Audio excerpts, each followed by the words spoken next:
Ladies and gentlemen, Bula Vinaka, Namaste, and a very good afternoon to you all. Before I begin, I wish to thank the Kingdom of Tonga for their help and support at a difficult time. My heartfelt thanks goes to His Majesty King George, his government, and the people of Tonga. Malo and Vinaka Bakaleu. I would like to thank the organizing committee for inviting me here to speak at the pro-democracy rally here in Canberra. I am sure some months ago I was the last person you would have wanted to see here.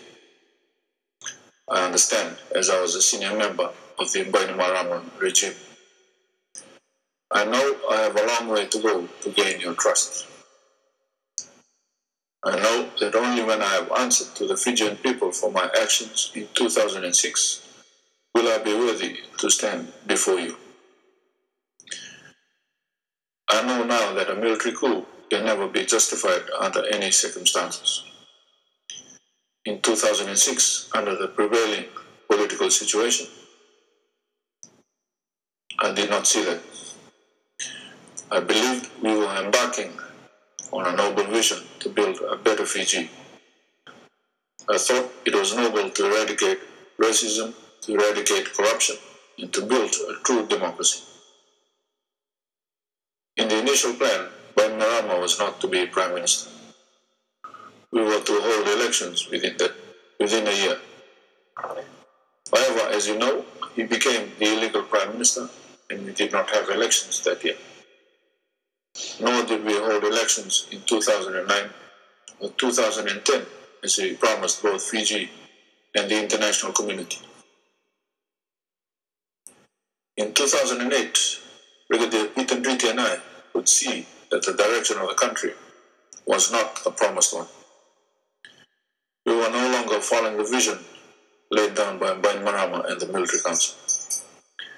We started to question the decisions being made by the regime. Our questions became more and more vocal, and we became the voices of dissent in the Military Council. It reached the point where we were both sent on leave and finally frivolous charges made against us. It became apparent that Bainimarama had only one advisor, Ayaz Sayed Qayyum. In fact, Qayyum was not an advisor, but a puppet master. Someone who told Bainimarama what to do, and like the puppet he is, Bainimarama would obediently follow the instructions of the man pulling the strings. The two of them have stolen freedom of speech from the people of Fiji. Last year in South Korea, I allegedly said to a junior officer, "This government is F4. The junior officer reported me earlier this year and won himself a promotion. I found myself charged with sedition. As a result, I have found my true voice and have and will say a lot more about the F4 regime in Fiji. Bainimarama and Qayyum are in the process of destroying the Fiji we know and love. Firstly, let's talk about the economy. The economy of Fiji is smaller now than it was in 2006. We've gone backwards. The sugar industry has shrunk from 330,000 tons in 2006 to only 130,000 tons and lower this year. We've gone backwards. Investment is at its lowest level ever. We've gone backwards. Poverty levels have nearly doubled in the last 5 years. We've gone backwards. Their latest ploy is to reduce the FNPF return from 15% per annum to 9% per annum. We've gone backwards. Why? So they can borrow money from the FNPF at a cheaper rate, and cheaper for the regime means ripping off the pensioners of Fiji. As in everything they do, the puppet master Qayyum and the Solicitor General Pride will write a decree so no one can challenge this criminal decision in the courts. The judiciary in Fiji is no longer respected or trusted. When a regime abrogates the constitution because they don't like an appeal court's decision, that tells you they have no respect for the rule of law. When the first decree they pass mandates that no decree can be challenged in the courts, that tells you they have no respect for the rule of law. When the regime's legal advisors write judges' rulings, that tells you they have no respect for the rule of law. In 2006, we were told that we were embarking on a clean-up campaign. We were going to end corruption and bring to justice those politicians, civil servants, and businessmen who had stolen money from the people of Fiji. We saw the foundation of FICAC, but instead of rooting out major corruption, Kayum uses it as a way to intimidate the business people of Fiji. We see him use FICAC time and again to charge anybody he does not like with petty crimes, and then appoints a judge who will give a verdict the regime wants. All the time FICAC is working on petty fraud, we see Bainimarama and Kayum lining their own pockets. We all know about Bainimarama and Kayum's salaries of over $700,000. I don't think it is a coincidence. This week, Kayum disbanded the organization that monitors and controls government pay, the Higher Salaries Commission. We know about the massive government road building jobs that were awarded without tender. We know about the land bank, which gives the illegal Prime Minister the ability to lease land at one price and pass another amount on to the landowners. We all know about their jet-set lifestyle as they travel the world at our expense. In contrast, the people in Fiji are getting poorer and poverty is increasing.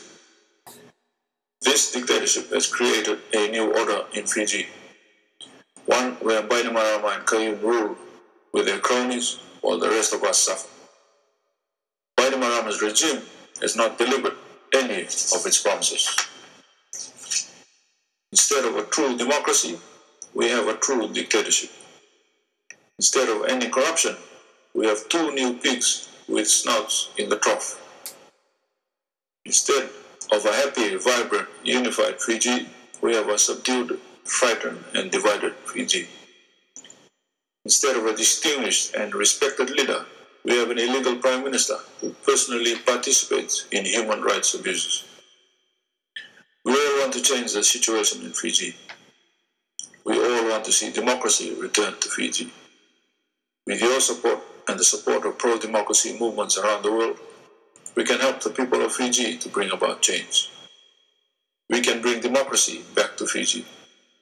Those of us that cannot go home whilst the puppet and his master are in power will be going home soon. We will isolate the regime internationally, regionally, and in Fiji. Piece by piece, we will remove all their support. We will embark on meetings around the region and tell the leaders of the regional countries the truth about Fiji, and not the glossy lies spun by the PS for Information, Sharon Smith. We will meet leaders globally and plan on meeting senior officials here in Canberra, Auckland, Washington, London, and Brussels. We will meet with the United Nations, the Commonwealth, and the ACP. I will unveil the truth about Bainimarama and Kayum to the world. We have already started spreading the message in Fiji. We can see we are having an effect, but we need your assistance. We need you to talk about the true situation every time you are in touch with Fiji. Tell the truth by phone. Tell the truth by text. Tell the truth by email. Tell the truth by letter. Above all, let the people of Fiji know what is really going on in their own country, because Bainimarama and Kayum will never do that. We need to build the confidence of the people back home, so tell everybody you know to do the thumbs up for democracy. It is a small first step, but one that will give the people the strength to take bigger steps in the future. Everyone here is working on a roadmap towards democracy. It will be published soon, but first we need to coordinate the plans and actions of the pro-democracy movement worldwide and within Fiji. Unlike the dictator, we will publish our roadmap. I want to make it clear, we need to make this change by peaceful means. We will use passive resistance. There will be no violence. We will have democracy, we will have a new government, and we will have them soon. Thumbs up for democracy. God bless Fiji, and thank you.